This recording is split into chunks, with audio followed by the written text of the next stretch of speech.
Welcome to the Voice of the Beginning, the Word of the Bible. Before we begin, help us spread the word.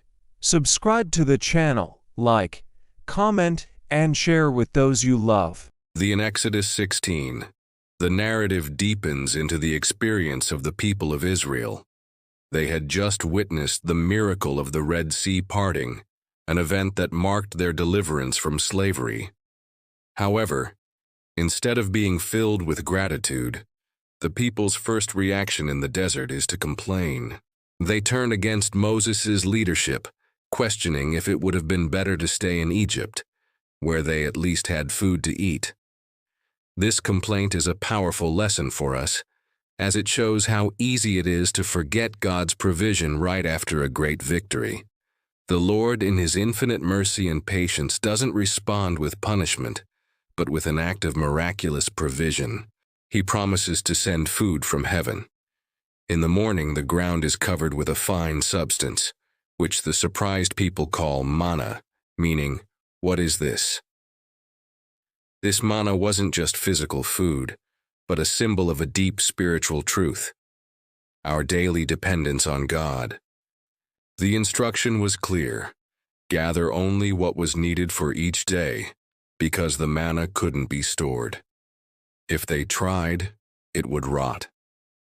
This lesson serves as a prefiguration of Jesus, the bread of life who came down from heaven to nourish our souls.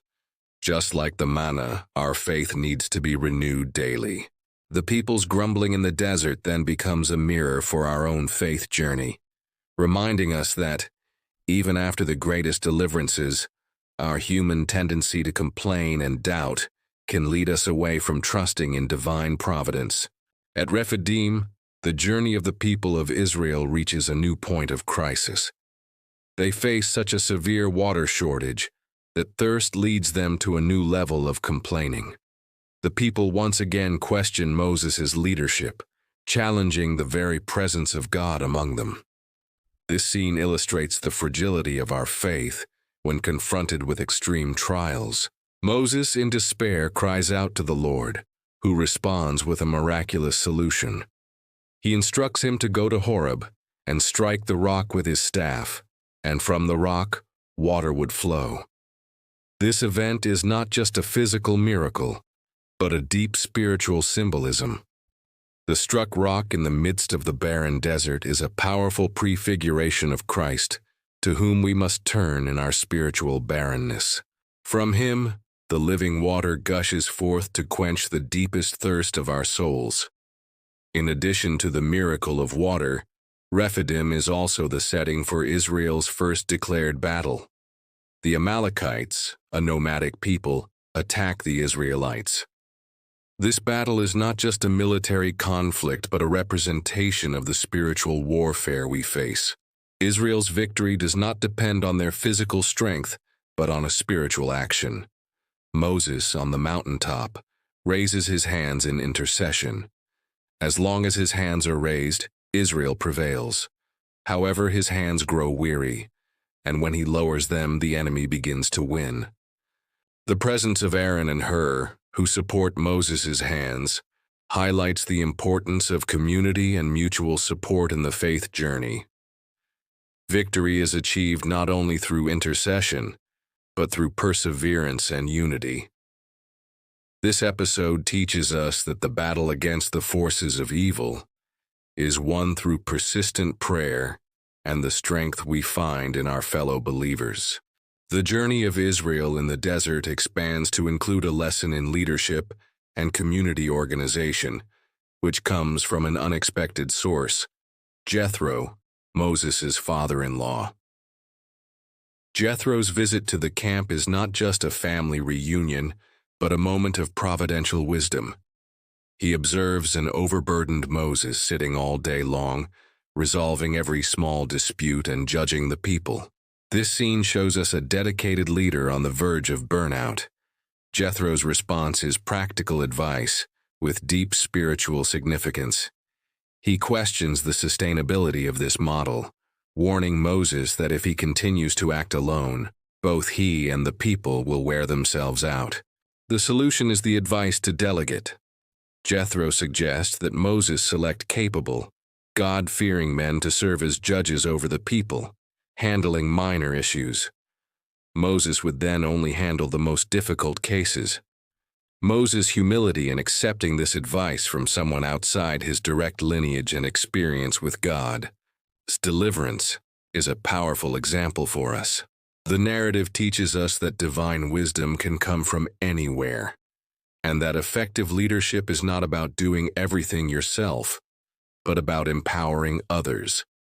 Delegation is not a weakness, but a strategy to ensure the mission is sustainable. Jethro's lesson highlights that serving God is a community effort, and that burden sharing is essential for long-term success and the well-being of everyone involved. The journey of the people of Israel reaches its climax in one of the most solemn moments in the Bible, the arrival at Mount Sinai. This is not just another stopping point in the desert. It is the place where God would establish his covenant with his people. The narrative highlights the need for preparation and sanctification. God instructs the people to purify themselves and to stay away from the mountain, setting clear boundaries. This requirement of holiness teaches us that we cannot approach a perfect and holy God casually. The manifestation of God's presence is described in terms of great power and glory. The mountain trembles under his descent, enveloped in a thick cloud with thunder, lightning, and the increasingly loud sound of a trumpet blast. The fire of the Lord consumed the mountaintop, creating a scene of majesty and awe. This dramatic experience is not meant to frighten, but to impress upon the people the greatness of their Creator. It serves as a vivid reminder of God's holiness and the seriousness of sin. The scene at Sinai shows us that God's presence is powerful and transformative, but to approach him, we need a reverent heart and a willingness to obey. This event sets the stage for the revelation of the law, which is the guide for a life of obedience and fellowship with the God who saved them. The covenant established at Mount Sinai is solidified in the form of the 10 Commandments. For the first time in history, God addresses his people directly, no longer through a mediator like Moses, but with an audible and powerful voice. This delivery of the law is the central point of God's revelation to Israel, serving as the foundation of their new nation. The commandments are a divine manual for life, designed not to imprison, but to set free. God's law is divided into 2 essential parts, which mirror Jesus' great command, to love God and to love your neighbor. The first 4 commandments focus on the relationship between humanity and the Creator, demanding exclusive worship, respect for God's name, Sabbath observance, and honoring parents. They define the essence of a life of devotion and covenant. The remaining commandments govern human interaction, prohibiting murder, adultery, theft, false testimony, and covetousness. These commandments build the foundations of a just and peaceful society. The full set of laws reveals God's heart for humanity.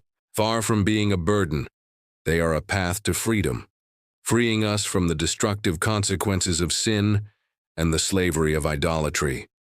The 10 Commandments are a guide that directs our steps toward a path of justice, holiness, and ultimately, a full life in complete communion with our Creator and our neighbors. May this word take root in your spirit and guide your steps. If this message spoke to you, don't forget to like, comment, and subscribe.